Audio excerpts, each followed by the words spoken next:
"Sir, step back. First class isn't for people like you." The voice was sharp but polished, delivered without hesitation or doubt. Rachel Bennett, the flight attendant in her crisp navy uniform, blue scarf tied precisely at her neck, didn't blink as she spoke. She raised one hand, palm out, directing him back toward the economy cabin as if brushing aside a minor inconvenience. Her other hand clutched a tablet, fingers poised to make the next entry. A gesture that felt routine, even effortless. Michael Carter stood there, calm, dignified, his plain gray shirt unbuttoned at the collar, slacks pressed but simple, loafers scuffed from travel. There was nothing in his appearance that hinted at his status, nothing that declared him owner of Zenith Aviation, the very company operating this flight. And that, of course, was the point. Rachel didn't wait for his response. "You'll need to return to your assigned section immediately," she continued, her tone even colder now, eyes flicking briefly to a platinum-hailed man sitting just beyond Michael. "This area is reserved for priority guests." The man, a white man in his 50s, silver hair perfectly combed back, watch gleaming on his wrist, leaned slightly toward Rachel. "He's delaying things," he said, in a voice low but dripping with entitlement. "Let's not make a scene, just get this sorted." Then, almost carelessly, he pushed a leather briefcase onto the polished wood table in front of Michael's seat, as if claiming it. His name was Charles Whitman, a private equity executive with a portfolio of wrecked companies behind him and a Rolodex of powerful friends. He wore entitlement like a second skin, and now he lounged there, legs crossed, eyes narrowing with that unmistakable look. Dismissive, confident that the man standing before him didn't belong. Michael absorbed it all in silence. No change in his posture, no flash of temper. Inside, he felt it, the familiar sting of judgment delivered without enquiry, without consideration. He handed Rachel a boarding stub prepared specifically for this flight, a deliberately plain pass, stripped of any VIP marker or ownership tag. Rachel took it between two fingers, as if the paper itself might tarnish her manicure, barely glancing at the print before tapping on her tablet. "Unverified," she announced, handing it back. Not with respect, but with a curt snap against his chest. "If you don't return to economy, I will have to notify security immediately." Passengers nearby began to notice. Some turned discreetly, their eyes reflecting that uncomfortable curiosity reserved for public confrontations. Others pretended not to watch, but their stillness betrayed them. The cabin, moments before a picture of engineered serenity, now felt brittle, tight, poised on the edge of something heavier. Across the aisle, Jason Lee, an Asian-American travel blogger who had flown Zenith many times, lifted his phone just slightly, enough to frame the scene. He recognized Michael immediately. Of course he did. Anyone paying attention to aviation's transformation over the past 2 decades would know this man's face. But Jason said nothing for now. He filmed quietly, his finger hovering over the post button, sensing this moment would soon require witness. Rachel didn't care. She wasn't looking for nuance. She didn't see Michael Carter as a person whose life's work had shaped this very cabin she patrolled. She saw a black man, simply dressed, standing in a place she believed he did not belong. And Charles Whitman? He leaned back in his seat, confidence swelling. "I specifically requested privacy," he murmured to Rachel with mock courtesy, loud enough for Michael to hear. "I trust you'll protect the integrity of this space." Michael remained still, but inside, the atmosphere around him shifted. Not in fear, but in resolve. He pressed 2 fingers briefly to the discreet smart ring on his right hand. "Olivia," he whispered through the concealed earpiece, Activate Protocol 3. At Zenith Aviation headquarters, hundreds of miles away, Olivia Patel, her chief of staff, heard the words with perfect clarity. Activated, she responded immediately, voice steady, but charged. She had seen this coming. They all had. But even so, watching it unfold carried a sting that felt personal. Jason leaned closer, his voice hushed but urgent. "This isn't right," he whispered to Michael. Michael didn't turn. His reply was quiet steel. "Log it, Jason." Within seconds, Jason's fingers danced across his phone. Zenith Aviation flight attendant profiles black passenger as non-parameter. No verification. Threatens removal. This is Michael Carter, the owner. Rachel Bennett tapped on her tablet again, her eyes cool, unmoved by the quiet tension spreading through the cabin. "Security will meet you at the jetway," she said flatly. Michael's jaw tightened ever so slightly, not in anger but in precision, like an engineer measuring tolerances before a critical cut. Around him, passengers began exchanging glances, the kind of glances that asked, "Is this really happening?" but offered no intervention. The first officer, Mark Evans, appeared near the cockpit door, drawn by the quiet but unmistakable escalation. His eyes swept the scene, pausing briefly on Rachel before settling on Michael as if receiving a silent briefing. He didn't speak, yet. Michael Carter sat down deliberately in the seat Rachel had denied him. His hands rested lightly on the polished armrests, his breath steady, his expression composed. Protocol 3 was active now. Every word, every movement, every manipulation was being logged and archived directly to headquarters. If you've ever felt judged before you spoke, dismissed before you acted, or denied your rightful place before you could claim it, this moment was built for you. But this story was just beginning. Michael Carter sat calmly now, but behind his stillness, something was already moving, a quiet but unstoppable shift. The next 18 minutes would define not just this flight, but the very culture that had allowed Rachel Bennett to speak those first words so easily. First class isn't for people like you. And now, the sky itself was watching. Charles Whitman crossed one leg over the other, stretching out with practiced arrogance, the corner of his mouth curling into a smile that wasn't quite polite. "Looks like we've got a seating issue," he said aloud, directing his words more toward the watching passengers than to Rachel or Michael. His voice, smooth and cultivated, carried just enough volume to fill the uneasy silence that had settled over the first-class cabin. "Some people just think any seat's available to them," he continued, tapping his platinum badge on the oak table as if it were a gavel, a symbol of judgment and ownership. "Can't blame them, I suppose. But we have standards here." Rachel Bennett caught his gaze and gave him a small nod, an unspoken acknowledgement that his attitude matched her own. Without hesitation, she pivoted her body slightly to block Michael from view, planting herself between him and the curious glances beginning to accumulate around them. Michael sat motionless. His calm, unnerving in its restraint, seemed to defy the scene playing out around him. He watched as Rachel tapped on her tablet again, fingers gliding quickly, efficiently.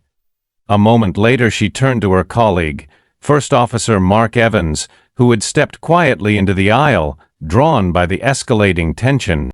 "Mark," Rachel said, her voice steady but hardening, "we have an unverified passenger refusing to comply with seating assignments." Mark Evans, tall and trim in his tailored uniform, nodded curtly. He spoke loud enough for nearby passengers to hear. "Sir, you'll need to move to the appropriate cabin immediately. This is a priority seating zone, reserved for verified passengers only." The phrasing was deliberate, sterile, stripped of humanity. It reduced Michael's presence to a technical problem, an obstacle to be removed. A woman across the aisle, seated beside a window with her book open but unread, glanced up. Her brow furrowed as she processed what was happening. Her eyes moved from Rachel's rigid stance to Mark's authoritative tone, to Michael's stillness, and then to Charles Whitman, who sat back in satisfaction, his badge still gleaming on the table. Jason Lee, phone still tilted at an angle that seemed casual but captured every second, typed quickly. Zenith crew reinforcing denial. First officer joins attendant to push black passenger from first-class seat. Charles Whitman assists with entitled commentary. This is Michael Carter's plane. The post went live in seconds. Notifications began to cascade almost immediately. Likes, reposts, comments filled with disbelief and outrage. But none of that was visible yet in the cabin. Inside this space, the performance of exclusion continued undisturbed. "Sir," Rachel said again, her tone softening slightly, but only for appearance's sake, "I can help you find your correct seat if you'd like to cooperate. I'm sure economy has space." Charles chuckled, leaning toward Rachel just enough to murmur something intended to be heard by others. Perhaps maintenance staff uniforms would help avoid this confusion in the future? A few uncomfortable laughs rippled through the front rows, soft, awkward, guilty. But they laughed all the same. Michael's face betrayed nothing. Inside, though, every word, every gesture felt like a deliberate test of patience, dignity, and resolve. Mark Evans stepped closer, his posture stiffened, his arms crossed. "Last warning, sir. If you refuse to comply, I'll have to escalate." Rachel folded her tablet in her hands as though signaling that this was no longer a routine matter, but an imminent disruption requiring action. At that moment, Charles Whitman reached across Michael's seat and placed his hand on the leather armrest, a gesture both possessive and dismissive. He turned his head slightly toward Michael, but didn't meet his eyes. "It's best not to embarrass yourself any further," he said softly. "Some of us belong here." His words dripped with a familiarity, an old story told 1,000 times in boardrooms, in lobbies, in clubs, and now at 38,000 feet. Jason Lee posted again. Passenger Charles Whitman openly supporting crew's profiling. Says, "Some of us belong here, recording every moment." Nearby, a few passengers exchanged glances. The atmosphere felt heavier now. What had begun as a subtle humiliation was becoming something public and undeniable. Rachel Bennett, sensing the momentum shifting in her favor, turned back to Michael. Her smile was polite, brittle. "Mr. Carter," she said, still not realizing the significance of that name, "if you don't comply now, we'll have no choice but to delay this flight for everyone on board." It was a masterstroke of performance, turning Michael's quiet resistance into the problem, framing him as the obstacle to the collective convenience of every other passenger. But Michael knew better. He had seen this before. In board meetings where exclusion was disguised as policy, in partnerships where respect was contingent on conformity, in corporate cultures where dignity was conditional. He did not rise. He did not respond to Rachel or Charles or Mark. Instead, he sat with the weight of history on his shoulders and the certainty that every second of this theater was being logged and archived. Protocol 3 was humming silently in the background, capturing not only their words, but their faces, their gestures, their intent. The escalation had begun, and every move they made from this point forward would only tighten the net they didn't yet realize surrounded them. The passengers didn't know it yet, but this quiet black man seated in first class was no longer being tested. He was testing them all. Michael Carter sat in the leather seat, his posture composed yet unyielding, while around him the atmosphere thickened like a storm cloud ready to burst. Rachel Bennett hovered nearby, tablet pressed tightly against her chest, her expression the picture of manufactured authority. First Officer Mark Evans remained just behind her, arms crossed, his face a practiced mask of disapproval. Charles Whitman reclined slightly, legs crossed, platinum badge on full display, radiating the smug assurance of a man who believed his presence was both natural and superior. But Michael's fingers, resting gently on the armrest, moved almost imperceptibly. His thumb brushed across his smart ring in a slow, deliberate arc, activating a silent command embedded deep in Zenith Technologies' systems. Protocol 3. Incident Recording and Oversight Activation. Far from the aircraft, hundreds of miles away at Zenith Aviation headquarters, Olivia Patel saw the encrypted signal land on her console. She didn't hesitate. Her fingers flew across her keyboard, voice steady as she spoke into the secure comms channel. "Protocol 3 active, sir," she confirmed into Michael's discreet earpiece. "Full incident logging engaged. Audio, video, crew data syncing live." A calm settled over Michael. Not one of resignation, but of readiness. The sting of exclusion still pressed against his ribs, but the fire that followed was cool, precise, and surgical.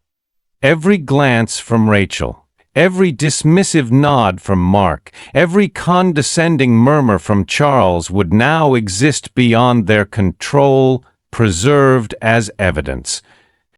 Rachel's voice broke through his thoughts, sharp and pointed. "Security is being informed as we speak, sir. You can avoid any further embarrassment by relocating now." She spoke louder than necessary, her words designed to broadcast her authority to the rest of the cabin, dragging the surrounding passengers into silent complicity.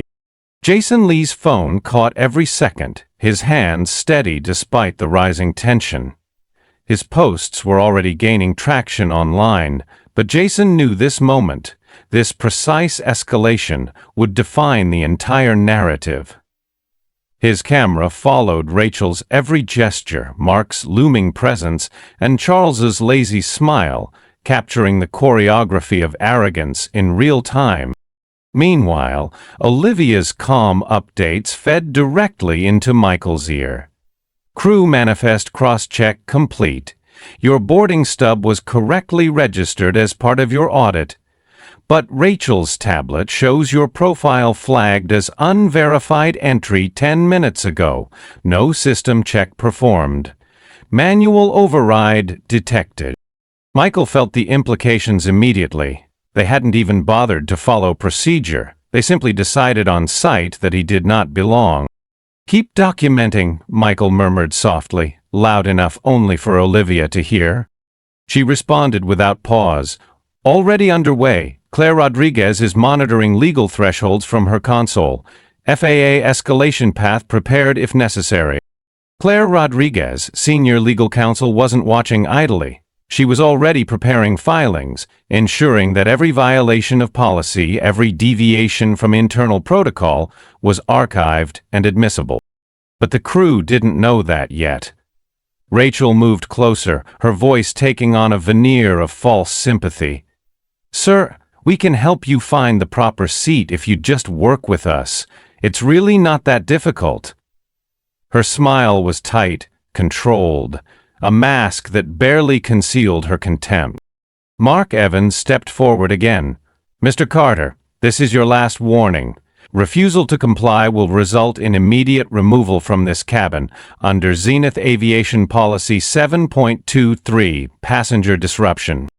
Michael's gaze remained steady. His breath was calm. But Olivia's voice continued, a quiet lifeline in his ear. "Rachel just logged a recommendation for removal based on disruption. No evidence cited. System flag raised." Jason Lee's fingers danced over his phone once more. "Crew cites Policy 7.23 to threaten removal of Black CEO sitting quietly in his own seat. No verification performed. Incident escalating." In the cabin, murmurs began to ripple outward, low and uncertain. The few passengers who had initially smirked or stayed silent now sensed that something larger was unfolding, something they didn't entirely understand, but instinctively recognized as dangerous. And still, Rachel persisted. "Mr. Carter," she said, stressing the name as if it were a mislabel, "this will delay the entire flight. You're inconveniencing everyone aboard." Charles Whitman leaned forward with a laugh that oozed contempt. "Don't worry, folks. Once they take care of this little misunderstanding, we'll be on our way. He doesn't belong here. You can tell just by looking at him." Michael's hands remained still, but in his ear, Olivia's voice sharpened. "Charles Whitman's priority badge scanned. Expired last year. Fraudulent credential." Michael spoke quietly, so quietly that only Rachel, Mark, and Charles could hear. "You're all being watched now," he said, his words even and calm. "Every word, every action. This isn't about a seat anymore."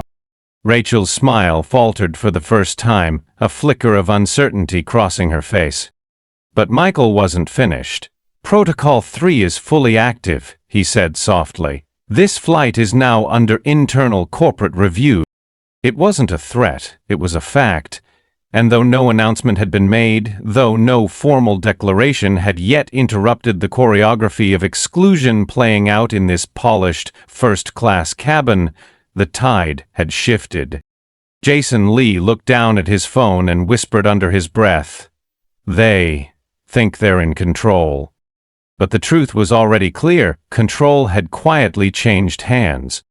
Michael Carter sat silently in the seat they tried to deny him, but the balance of power now belonged to him alone. And soon they would all understand exactly who they had underestimated. Rachel Bennett adjusted her scarf with meticulous precision, masking the tension tightening in her jaw, but Michael Carter could see it. How uncertainty had begun to seep into her poise even as she maintained her practiced posture of authority. Mark Evans stood close behind, arms still crossed but eyes darting toward Rachel for unspoken cues. Unsure now if this was escalating the way they had intended. Charles Whitman remained relaxed, one hand draped lazily over the back of his seat, the other tapping his expired badge on the table, as if reaffirming his right to preside over this humiliation. His expression was one of mild amusement, until it wasn't. Rachel's tablet chimed softly. She glanced down, and Michael watched as she swiped her fingers quickly, toggling menus, searching for justification. Then her voice rose just enough to include the surrounding passengers, calculated for maximum theater. "Captain Diane Brooks has authorized escalation," she announced. "Mr. Carter is refusing to comply with verification procedures and has disrupted our boarding process." Passengers exchanged glances again. The woman who had been watching silently from across the aisle stiffened visibly, her gaze flickering from Rachel to Michael, beginning to question whether this disruption was real or manufactured. Mark Evans stepped forward, his voice louder now, meant to sound decisive and final. "Security has been notified," he declared. "Mr. Carter, please prepare to vacate this seat immediately."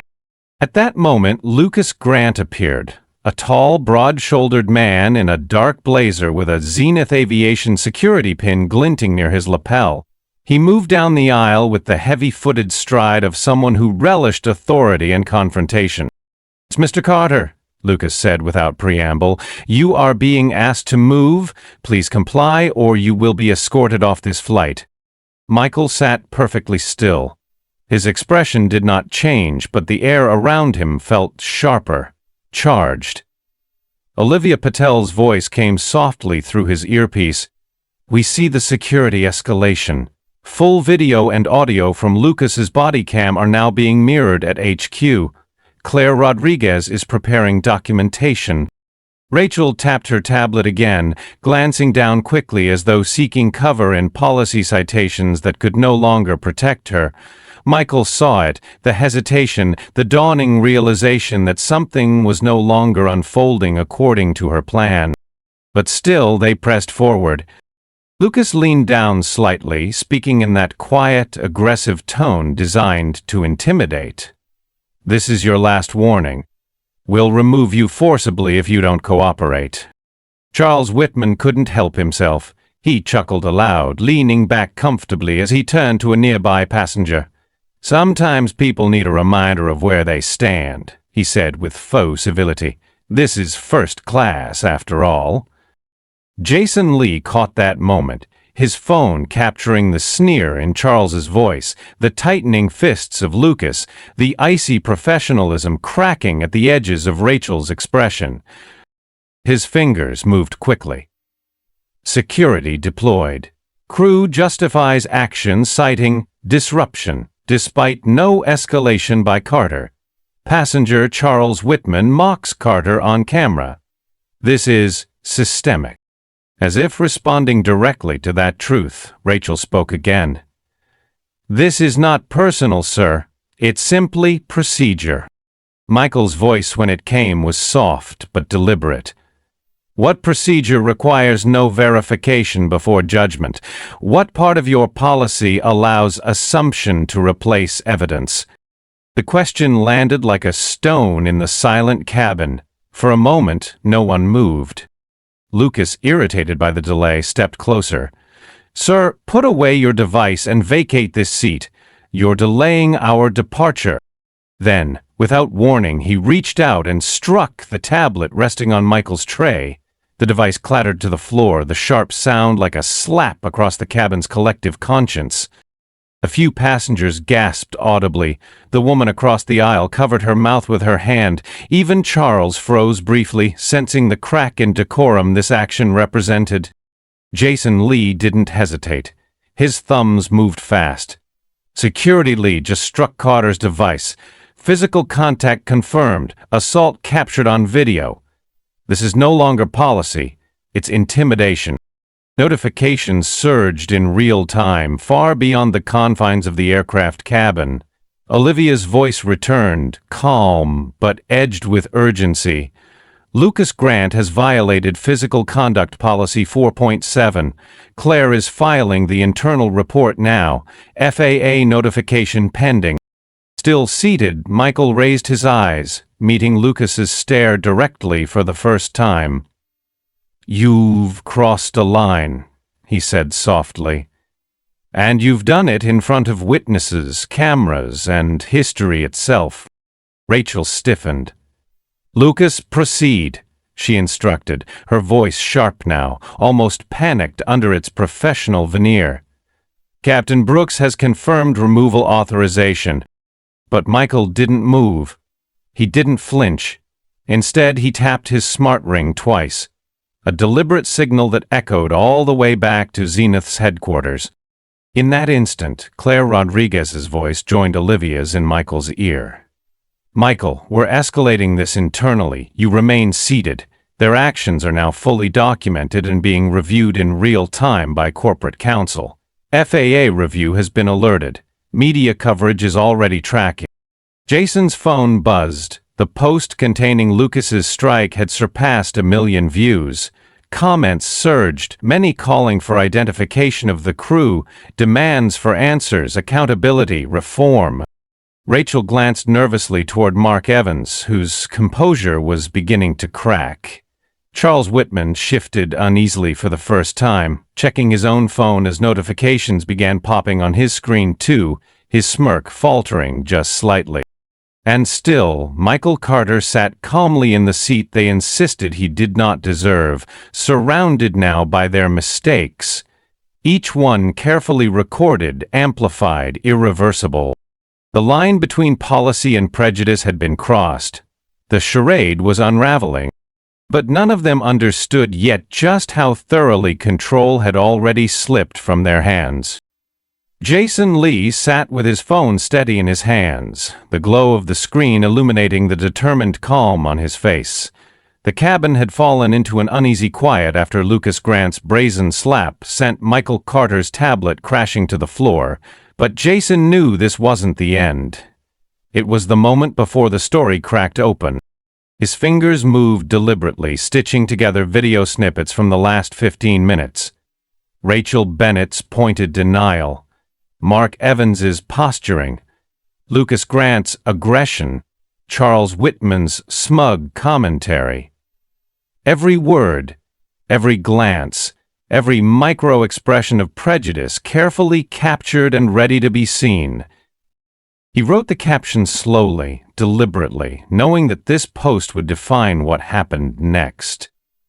This is Michael Carter, CEO of Zenith Technologies, owner of Zenith Aviation, the very man this crew tried to profile, reject, and remove from his own aircraft. This is what bias looks like at 38,000 feet. Jason hit post without hesitation. The video uploaded in seconds, but the ripple effect was immediate and global. Across the aisle, passengers who had remained silent began to sense the gravity of what was unfolding around them. The man they'd watched, being humiliated, questioned, dismissed, the quiet man in a simple gray shirt and worn loafers, was no ordinary traveler. He was the architect of their comfort, the mind behind the very aircraft they sat in. Michael remained seated, unmoved, but inside his earpiece, Olivia Patel's voice returned, her tone quick and clipped. Jason's post just crossed 500,000 views in under 3 minutes. Bloomberg's picked it up. Reuters requesting official comment. FAA Deputy Counsel has requested a briefing file immediately. Rachel Bennett froze where she stood, her professional mask slipping as her eyes flicked toward Mark Evans, who had begun to pale. Even Charles Whitman seemed to shrink slightly in his seat, staring now at his own phone as it buzzed with notifications he could no longer ignore. The main cabin screen near row 1A lit up unexpectedly, breaking news banners rolling across the ticker. Tech CEO profiled on own jet. A still image accompanied it. Michael's face, calm but firm, seated exactly where he remained now, surrounded by Rachel, Mark, Lucas, and Charles. Jason Lee had done it. The anonymity that Rachel and her crew counted on was gone. The power of silence had shifted. Rachel's hand trembled slightly as she tapped nervously at her tablet, trying to regain control of the manifest. "Mr. Carter?" she began again, but her voice cracked on his name this time, recognition beginning to set in, colliding with panic. Michael turned his head slowly, his gaze meeting hers with quiet clarity. He said nothing, but the truth now hung in the air, undeniable and irreversible. Jason's phone continued to vibrate furiously as comments flooded in from around the world. Name the crew. Hold them accountable. How could this happen on his own plane? Passengers in first class, many who had shrunk into their seats earlier, now whispered among themselves, their discomfort transforming into quiet awe. A woman in seat 2B leaned toward her companion and whispered, "That's the owner? He's the one who designed these planes?" Word spread down the cabin like a wave. People who had moments ago tolerated the exclusion now saw the entire scene differently. It wasn't just a passenger being denied a seat. It was the owner being told he didn't belong. Michael heard Olivia's voice again. "Claire Rodriguez is drafting formal crew suspensions. FAA has requested an immediate report on protocol violations. Media outlets are standing by for Zenith's response." Then another voice, Claire's, entered his earpiece. Calm, direct, authoritative. "Michael, the legal threshold is met. Internal authority is fully transferred. You are now the acting authority on this flight. Their actions constitute breach of contract and corporate ethics policy. You can proceed." The irony was stark. The crew who had postured, dismissed, and threatened was now subject to his direct authority, and the passengers who had watched quietly were now witnesses to their undoing. Rachel backed away slightly, eyes darting around the cabin. Mark Evans's stance softened, his arms falling to his sides as reality began to dawn. Even Lucas Grant, still standing stiffly by Michael's seat, seemed less certain now. Charles Whitman looked down at his badge, the one he had flaunted earlier, and seemed to realize it was no shield at all. Jason Lee posted again, his caption succinct but devastating. He never raised his voice, he never lashed out, he sat quietly while they profiled him, and now they know exactly who he is. Michael didn't gloat. His face remained composed, but there was a deeper weight in his gaze now. A weight that came not from triumph, but from experience, from years of knowing this exact moment would someday arrive. He spoke softly, his words intended for Rachel but loud enough for all nearby passengers to hear. You just profiled your employer. You did it publicly, and now the entire world is watching. Rachel's lips parted as if to speak, but no words came. There was nothing left to say. Jason glanced down at his phone again, seeing the metrics surge past 1 million views, then 2, then 3. Momentum now irreversible. Michael Carter remained seated in the same chair they told him he didn't deserve. But the balance of power had shifted completely, and as Jason's final post of the moment suggested, the reckoning had only just begun. This isn't just a passenger reclaiming a seat, Jason wrote. This is a man reclaiming dignity, quietly, powerfully, unmistakably. Michael Carter's voice carried no hint of anger, no tremor of rage. Instead, it was cool, precise, and final. Each word carefully weighed, dropped into the cabin's thickening silence like a stone into still water. Rachel Bennett, Mark Evans, Lucas Grant, he said, turning slowly toward each one in turn, meeting their eyes deliberately. Effective immediately, you are relieved of duty. Your employment with Zenith Aviation is terminated pending legal review. A sharp intake of breath rippled through the passengers. No one moved. The atmosphere felt suspended, as if the cabin itself had frozen mid-flight. Though the aircraft still sat firmly on the tarmac, unable to lift off in the ordinary sense, it had already reached a different kind of altitude. Rachel's face drained of color, her tightly controlled smile long gone. The tablet in her hands now looked more like an anchor than a shield. She opened her mouth as if to protest, but nothing came out. Her authority had evaporated. The uniform, the clipboard, the clip tone, all stripped of power in an instant. Mark Evans lowered his arms from their practiced cross, glancing at Rachel as though hoping she might somehow undo what had just happened. But even he could see the futility of it now. The cabin display above row 1A still cycled through headlines. Zenith Aviation crew profiled black CEO on his own jet. Lucas Grant's shoulders stiffened, jaw clenched. But behind his carefully schooled expression there was something else now. Resignation. His gaze lowered as he took half a step back, recognizing the new chain of command without being told. Michael did not raise his voice, did not gesture broadly. He simply spoke with a clarity that carried the full weight of truth. You have violated every standard this company upholds. Your conduct today wasn't just negligent, it was deliberate, discriminatory, and now public. Zenith Aviation will not protect it. You are done here. Then, without even glancing toward the man who had smirked his way through this humiliation, Michael turned his gaze to Charles Whitman. Charles shifted uneasily in his seat, his bravado beginning to fray. The platinum badge he'd flaunted so easily earlier now looked absurdly small as it sat atop the table before him. Michael spoke evenly. "Mr. Whitman," he said, his tone polite but cutting, "though you are not a member of my crew, your conduct today has also crossed a line." Charles stiffened, lips curling into a faint sneer. "Oh, so now what?" he said, his voice carrying just enough false confidence to betray his unease. "You can't fire a passenger." Michael's gaze didn't waver. "No," he replied calmly, "but I can determine who is welcome on my aircraft. And you are no longer welcome. Effective immediately, you are permanently banned from all Zenith Aviation charters. Your name and record will be shared with all partner networks. Your badge is invalid and fraudulent. We've already logged it."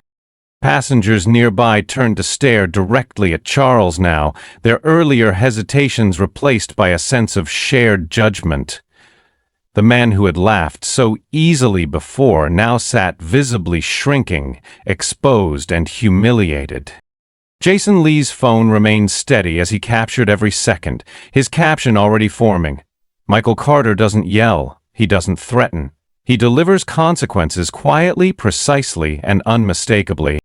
Charles opened his mouth again, desperate to salvage some semblance of control. "You think you can just erase me?" he spat. Michael remained seated, voice low but carrying. "You erased yourself. I'm simply formalizing it." That statement landed harder than any accusation. Passengers who had stayed silent now watched Charles with something bordering on disgust, their sympathy entirely gone. Rachel Bennett took a faltering step toward the rear galley, her fingers tightening on her tablet as though it might offer some invisible protection, but she knew there was none. Mark Evans followed, his steps heavier, face pale and drawn. Lucas Grant removed his Zenith Aviation security badge quietly and placed it on the drink cart as he walked slowly past Michael's seat, his eyes downcast. Even Charles, for all his bluster, made no further move. He gathered his briefcase stiffly, straightened his jacket as if preparing for a meeting he no longer controlled, and walked down the aisle in silence. The cabin did not erupt into applause. This was not a theatrical triumph, but the passengers' expressions told another story. They had borne witness not just to accountability, but to a quiet reclaiming of dignity. Michael Carter remained seated, still perfectly composed, but the balance of power had been restored. No longer the subject of suspicion, no longer the target of smug dismissals, he was now undeniably in command, not just of this aircraft, but of the narrative itself. Jason Lee posted one more update before setting his phone down. Michael Carter sat quietly as they tried to push him out of his own seat. Then he fired the entire crew, banned their enabler, and reclaimed not just the cabin but the culture around it. No anger, no spectacle, just justice. The reckoning was not over yet. But now it was Michael Carter's to lead, and everyone in that cabin, and far beyond, knew it. The cabin remained hushed long after Rachel, Mark, Lucas, and Charles had exited. No one spoke. No one needed to. The absence of those figures, so recently the loudest voices in the room, created a profound, almost sacred quiet. The passengers' silence wasn't awkward, it was attentive, reflective. The kind of silence reserved for moments when history gently but irrevocably shifts. Michael Carter stayed seated in 1A, his gaze steady, his breathing even. The headlines still scrolled across the main cabin display. Zenith CEO profiles crew after profiling incident. Fires entire crew in real time. The cameras still rolled. Phones throughout the cabin remained raised, some recording, others scrolling through the flood of coverage that was now surging through news networks and social platforms alike. Jason Lee, seated just a few feet away, kept his phone lowered for once. He simply watched, understanding instinctively that this moment didn't need amplification. It was speaking for itself. Michael didn't rush. His movements were deliberate as he reached for the in-flight comms microphone resting discreetly in the bulkhead beside his seat. A tool he rarely touched, but which now belonged unmistakably to him.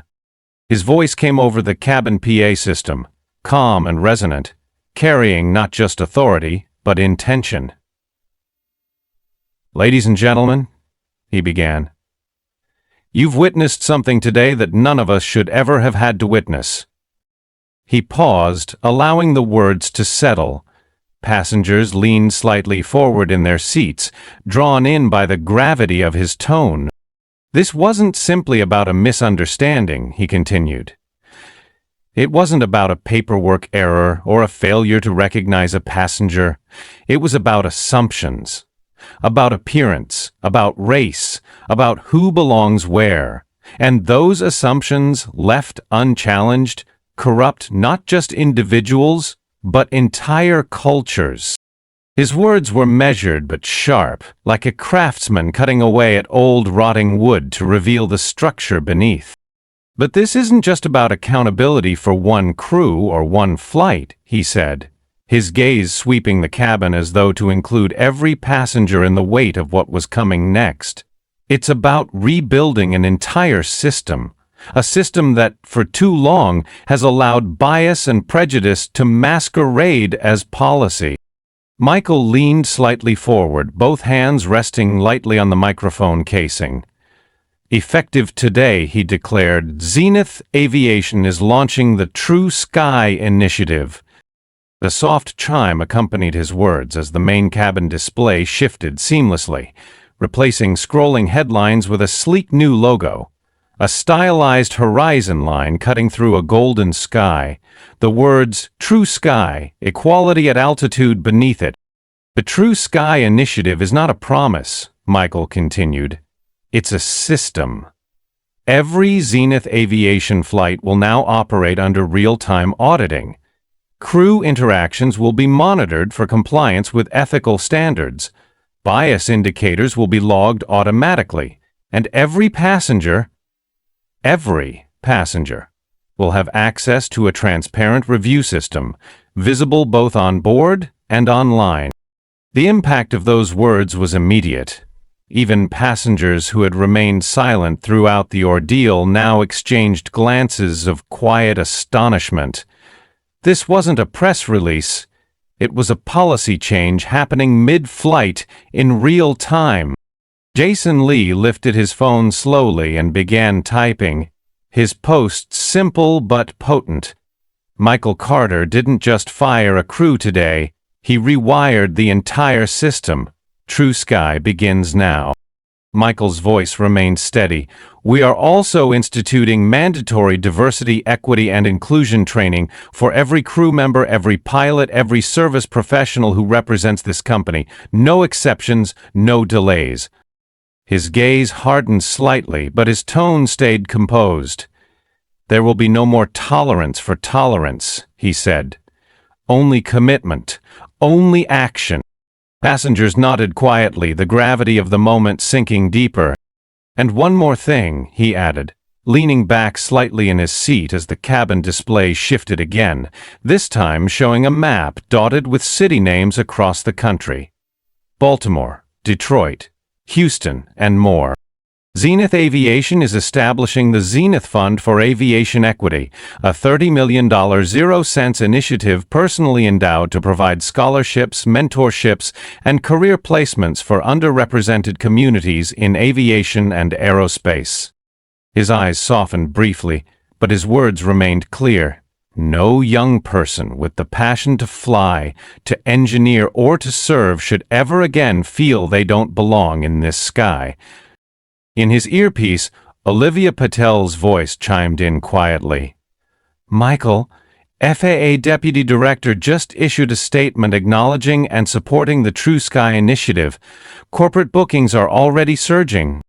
Michael allowed himself the smallest nod but spoke not for regulators or executives. He spoke for the passengers present, and for every passenger who had ever been made to feel lesser. He closed his remarks with a simple, unadorned statement that carried more force than any flourish. Comfort does not excuse exclusion, he said.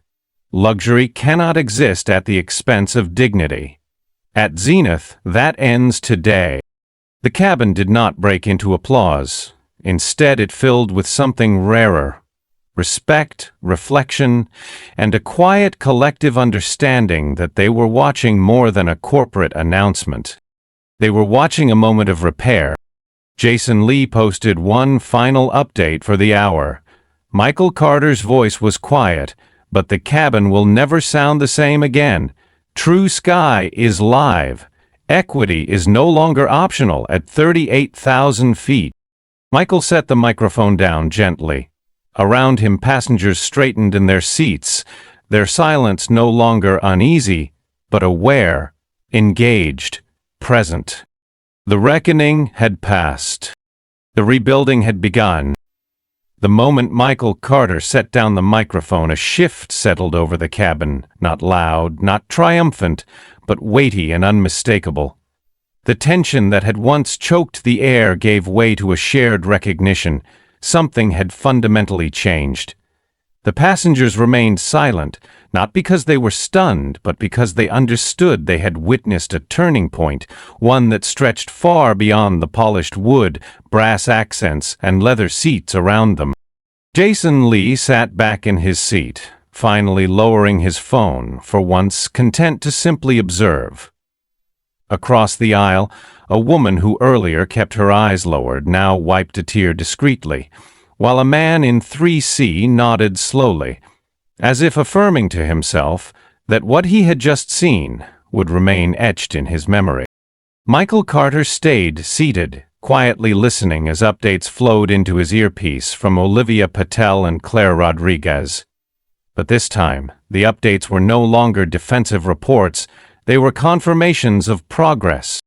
FAA Deputy Director has issued a formal statement, Olivia reported. They've opened a review into today's incident and confirmed they'll examine all Zenith Aviation bias complaints from the past 5 years. Claire's voice followed a beat later, measured but resolute. Sarah Mitchell, Mark Evans, Rachel Bennett, and Lucas Grant have been added to the FAA Ethics Review docket. Their certifications are suspended pending investigation. We're preparing testimony packages as we speak. Michael nodded once, a quiet gesture of acknowledgement rather than satisfaction. Accountability had begun, not as retribution, but as necessary repair. But his work was not finished. He tapped gently on the armrest control, summoning the attention of the remaining passengers with a subtle chime rather than an announcement. When he spoke, his voice no longer carried the weight of confrontation. Instead, it carried something else: resolve, hope, commitment. Today has exposed deep fractures, he began, looking deliberately at every face before him. But from this moment forward, we're not simply patching cracks. We're rebuilding foundations. He gestured toward the cabin display as it illuminated again, this time with a new symbol, a silver horizon arching over a golden path, flanked by the words, "The Zenith Fund, opening skies for all." Michael's tone softened slightly but remained purposeful. I founded Zenith Technologies because I believed innovation could change how we travel, he said. But innovation means nothing if it serves only those already included. So today, I'm personally seeding the Zenith Fund with $30 million. A murmur moved through the passengers, not of doubt but of deep appreciation. This fund will identify, mentor, and elevate young talent from underrepresented communities, he continued. Aviation engineers, designers, pilots, pilot crews, the next generation of leaders who won't just occupy these seats, but will build the planes themselves. He paused, allowing that image to settle. Young people, long told they did not belong, now invited to own the skies. Michael then turned his attention to one passenger in particular, a man who had remained quiet throughout much of the ordeal, but whose presence had been quietly resolute. Andre Washington. Andre, a young black tech founder seated 2 rows behind, straightened as Michael spoke his name. You spoke up at a moment when silence would have been easier, Michael said gently. That matters. I'd like you to serve as the first advisory board member of the Zenith Fund, to help guide its mission and ensure it serves those who most deserve it. Andre's eyes glistened as he rose slowly, nodding once before quietly accepting. No grand speech, no theatrics, just a quiet affirmation of purpose. Jason Lee posted again, unable to resist capturing the scene. Michael Carter didn't just address injustice, he created infrastructure to prevent it from happening again. The Zenith Fund is born. Equity isn't a statement anymore, it's a system. In his earpiece, Olivia's voice was calm but quietly proud. Bookings up 17% since this morning. Positive press coverage dominant. FAA just requested a meeting to discuss adopting True Sky as an industry standard. Michael? It's working. Michael offered no outward reaction. He didn't need to. He spoke one final time to the passengers, a closing remark that was less about conclusion and more about opening a new chapter. This flight never left the Toppack, he said softly, but in every way that matters it took off. And the skies above us will never look the same again. As the passengers rose slowly, gathering their belongings, many paused to offer him quiet nods, soft thank yous, or simply a hand over their heart. No applause, no fanfare, just dignity meeting dignity. Outside, Zenith Aviation ground crew stood at attention, not out of protocol, but respect. Reporters were already gathering just beyond the private terminal's tinted glass walls, cameras trained on the door where Michael would soon emerge. But Michael Carter didn't rush. He remained seated for a few more moments, gazing at the cabin that had been both stage and battleground, humiliation and vindication. The display above row 1A now showed a final headline from Reuters. Zenith CEO turns discrimination into industry reform. FAA launches inquiry as Fund for Equity begins. Jason Lee's last post of the day summed up what many were already thinking. Michael Carter sat still when they tried to shrink him. He stood tall when it mattered most. And now, his legacy isn't just this flight, it's every flight that follows. Michael finally rose, smoothing his jacket, brushing a single crease from his cuff. The door opened. And as he stepped off the plane, he wasn't followed by silence. He was followed by reform.